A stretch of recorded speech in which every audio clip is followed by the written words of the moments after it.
అందరికీ praise lord. దేవుని నామానికి మహిమ గాక. మీరందరూ బాగున్నారు కదా? మీరు పెడుతున్న ప్రతి ప్రార్థన రిక్వెస్ట్ కంటే మేము ప్రార్థన చేస్తూ ఉన్నాం. మా ఆశ అంతా ఒకటే, ఎక్కడైతే మీరు తృణీకరించబడ్డారో, ఎక్కడైతే వెలివేయబడ్డారో, ఎక్కడైతే గుండెలు పగిలేలాగిచ్చారో అదే స్థలాల్లో నా ప్రభు మీ అందరినీ హెచ్చించబోతున్నారు. విశ్వాసంతో ప్రార్థన చేయండి. ఘనమైన విజయాలు ఖచ్చితంగా నా ప్రభు మీ అందరికీ దయచేస్తారు. God bless you all.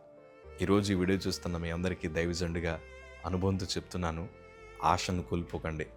ఈరోజు ఉన్నట్లు రేపు ఉండదు. ఇప్పుడు ప్రస్తుతం మన జీవితంలో శ్రమకాలమే కనిపిస్తుందేమో, దుఃఖకరమైన పరిస్థితులే కనిపిస్తున్నాయేమో, ఓటమి వెనకాల ఓటమి, అవమానాల వెనకాల అవమానాలు కనిపిస్తున్నాయేమో, ఒక అప్పు తీర్చడానికి మరొక అప్పు చేయాల్సిన పరిస్థితి. కొంతమంది తల్లిదండ్రులు అంటున్నారు, అయ్యా మా పిల్లల్ని చదివించుకోవడానికి లేదయ్యా, మేము కూలి పని చేసుకుంటున్నాం, మా పిల్లలు ఉన్నతమైన చదువులు చదవాలని కోరుకుంటున్నాం, కానీ ఇప్పుడు ఫీజులు కట్టలేని పరిస్థితిలో ఉన్నామయ్యా. కొంతమంది చదువులు మధ్యలోనే ఆగిపోయాయా, ఏం చేయాలో అర్థం కావట్లేదు. మా పరిస్థితులు ఎందుకు ఎట్లా మార్చబడుతున్నాయి? మేము ఏ ద్రోహం చేస్తామయ్యా?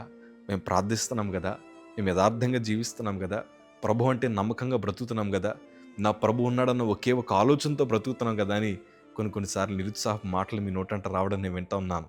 కానీ కంగారు పడకండి, ఆశను ఎంత మాత్రం కోల్పోకండి. ఎందుకంటే నా ప్రభు చరిత్రను మార్చగలిగిన దేవుడు ఆయన, జీవితాన్ని మార్చగలిగిన దేవుడు ఆయన. మొదటి నీ స్థితి కొద్దిగా ఉండినను తొదక నీవు మహాభివృద్ధి చెందేలాగా దేవుడు చేస్తాడు. ఈరోజు నీ బలహీనమైన చేతుల్ని అనేక మందికి ఆశీర్వాదంగా మార్చగలిగిన ఒక సమర్థుడు ఆయన. అన్న ప్రార్థిస్తూ ఉంటుంది కదా, అయ్యా పెంట కుప్పల మీద ఉండేవారిని అధికారులతో కూర్చోబెట్టగలిగిన దేవుడు అయ్యా. వాస్తవానికి అది నిజమే. దేవుడు నీ పరిస్థితిని మారుస్తాడు. గుండెల మీద చేతులేసుకుని మాట చెప్తారు విశ్వాసంతో, ప్రభా నా జీవితాన్ని నువ్వు మార్చబోతున్నావు, నా స్థితినంతా నువ్వు మార్చబోతున్నామని విశ్వాసంతో హృదయంలోంచి పలకండి. దేవుడు ఏ వాగ్దానం అయితే మీకు ఇచ్చారో ఆ వాగ్దానాన్ని స్థిరపరిచి నెరవేర్చి బలమైన కార్యాలు మీ గృహాల్లో దేవుడు జరిగించబోతున్నాడు. దేవుని వాక్యాలు చాలా అద్భుతమైన మాట. ఫిలిప్పీలకు రాసిన పత్రిక 4వ అధ్యాయము 19వ మాట చదవగలిగితే, కాగా దేవుడు తన ఐశ్వర్యము చెప్పున క్రీస్తు యేసునందు మహిమలో మీ ప్రతి అవసరములు తీర్చును. ఈ వీడియో చూస్తున్న మీ అందరి పట్ల ఈ వాగ్దానము నెరవేర్చబడును గాక. దేవుడు తన పిల్లల అవసరతలు తీర్చగలిగిన దేవుడు ఆయన. ఈరోజు మా బ్రతుకులు చూస్తున్న వాళ్ళు, పాస్టర్ గారికి ఏ కష్టాలు లేవేమనుకుంటారేమో. మాదొక చిన్న పాక మందిరం, దాని వెనకాలే మాదొక చిన్న సందు లాంటి ఇల్లు. ఇసుకలో ప్రార్థించిన వారం, ఇసుకలో పడుకున్న వారం, వర్షాలు వచ్చినా తుఫాన్లు వచ్చినా మా ఇంటిపై నుండే తాటాకులు కొన్ని ఎగిరిపోతూ ఉంటే నీళ్లు మా ఇంట్లోకి వస్తూ ఉండేవి. పైగా మా ఇల్లు సముద్రానికి బాగా దగ్గరేమో, రకరకాల జంతువులు, రకరకాల పురుగులు మా ఇంట్లో తిరుగుతూ ఉండేవి. మా స్నేహితుల్ని ఎప్పుడూ మా ఇంటికి పిలవలేదు. ఎందుకంటే మాది పాకన్న సంగతి వారికి చెప్తే నన్ను చులకనగా చూస్తారేమో, మాది ఇసుక నేలని చెప్తే మమ్మల్ని తృణీకరిస్తారేమన్న భయము చేత మేము కనీసం మా ఇల్లు ఎక్కడో కూడా చాలామందికి చూపించేవారం కాదు. ఇన్ని కష్టమైన తరుణాల మధ్యన హృదయానికి ఏమనిపించేదంటే, మా తల్లిదండ్రులేమో యేసు ప్రభు గొప్పవాడు, యేసే మనల్ని దీవిస్తాడని ప్రతి ఒక్కరి దగ్గరికి వెళ్ళి స్వార్థ చెప్తారు కదా, మరి ఎందుకు మా బ్రతుకులు ఎట్లా ఉన్నాయి? యేసే నిజంగా దేవుడేనా అన్న ప్రశ్న మాకు వచ్చింది. మాకు తెలిసిన వారు కొంతమంది ఏమనేవారంటే, మీ మమ్మీ మీ డాడీ ఇంటింటికి పోయి అడుక్కు తింటున్నారు కదా, మీకు బియ్యానికి ఎంత తక్కువ వచ్చాయ్యా, మీకు కూరగాయలకి ఎంత తక్కువ వచ్చాయి అని మమ్మల్ని వెటకారం చేస్తూ ఉండేవారు. తలదించుకొని నవ్వాలి ఏడవాళ్ళు తెలియని పరిస్థితి మధ్యన మా ఇంటికి వచ్చి మా తల్లిగారికి చెప్పాం, ఏమా మన అడుక్కు తినేవారమా? ఎందుకంటే విశ్వాసులు మమ్మల్ని ప్రేమించి గుప్పుడు బియ్యం మాకు ఇస్తే కొంతమంది మేము అడుక్కు తింటున్నాం అనుకునేవారు. కానీ మా తల్లి ఏమందో తెలుసా, ఎవరిని ద్వేషించకండి అయ్యా, ఎందుకంటే వారెవరికి సత్యం తెలియదు. దేవుడు మన బ్రతుకును మారుస్తాడు. ఈరోజు ఉండినట్లు రేపు ఉండదు. దేవుడు మన పరిస్థితులన్నీ తారుమారు చేస్తాడు. మీరేవీ కలవరపడద్దు. ప్రభు మనకు అన్యాయం చేసే దేవుడు కాదని ఇదే సువార్త బోధిస్తూ ఉండేవారు. దేవుని కృపేంటి చెప్పన, మేము నిందలు అనుభవించాం, అవమానాల మధ్యన ప్రయాణం చేశాం, ఒంటరితనాన్ని అనుభవించాం, కానీ వాటన్నిటిని కూడా ఈరోజు మా ఆశీర్వాదాలకు పునాదులుగా దేవుడు మార్చాడు.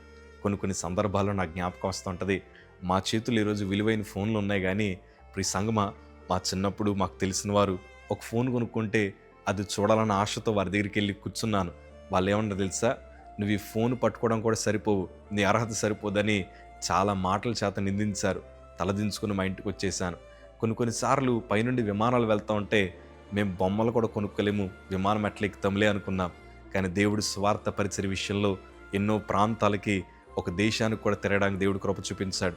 ఈ సంగమా నన్ను నేను గణపరచుకోవడానికి ఎంత మాత్రం ఈ మాటలు చెప్పట్లేదు. ఈ పనికిరాని పాత్రకి దేవుడు అట్లా విలువనిచ్చాడు.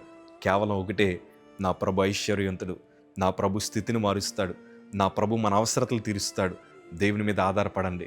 ఈ సంగమా దేవుని దగ్గర చేతులు చాపితే ఆయన ఎంత మాత్రం మళ్ళీ విడిచిపెట్టే దేవుడు కాదు. మీరు ప్రభుని అడగండి, దేవుణ్ణి మాత్రమే అడగండి. మనుషుల వైపు చేతులు చాపొద్దు. ఈరోజు దేవుడు మా బ్రతుకులను ఆశీర్వదించాడు. ఈ వీడియో చూస్తున్న మీ అందరినీ ఆశీర్వదించి మీ అవసరతలు తీర్చి పడిన చోట దేవుడు మిమ్మల్ని నిలబెడతాడు.